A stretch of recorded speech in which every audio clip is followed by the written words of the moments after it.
the other night, I logged on to Twitter, and typically my Twitter experience these days is I go on and I look at what's trending just to see, okay, it's basically a way of telling me what people are talking about.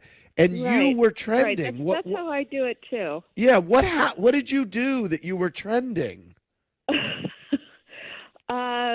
So it's actually quite a serious reason, Okay. I think. So I endorsed Joe Biden. Okay, good. And there have been accusations against Joe about a sexual assault. Right, and people were saying, "How can you do that?" Because you're. I have not publicly said anything about this.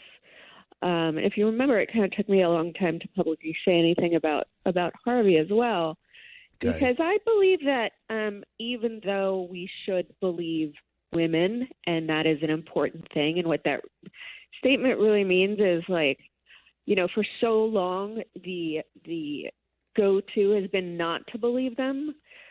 So really we have to sort of societally change that mindset to believing women, but that does not mean at the expense of not giving men their due process and investigating situations. I like that. And giving, it's got to be fair in both directions. Okay. So, I've been very vocal about Biden and my support for him. I've known him for a long time, and I did do my due diligence because part of it was that, and the article that sort of stood out to me was that Time's Up decided not to take the case. And so, that was important to you. That meant, well, maybe there's more to this story here.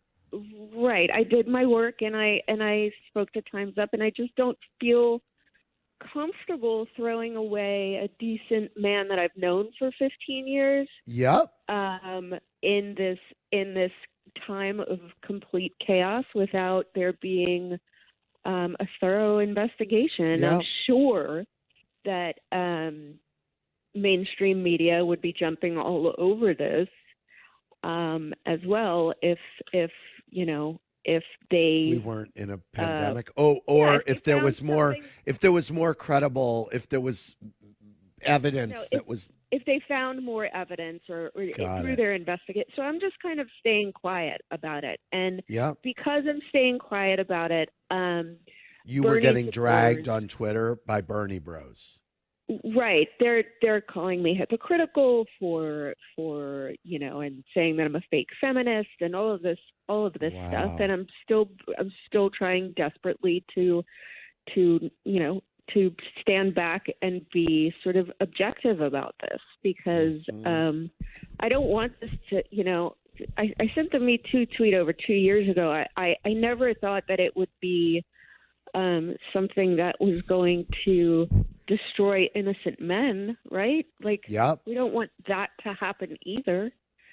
So we have to find this balance in the Believe Women movement, and also giving men their due process, and realizing that we're destroying lives if we publicly don't go through the right steps in order to find out if an accusation is credible or not. Team, subscribe for more of these type of videos.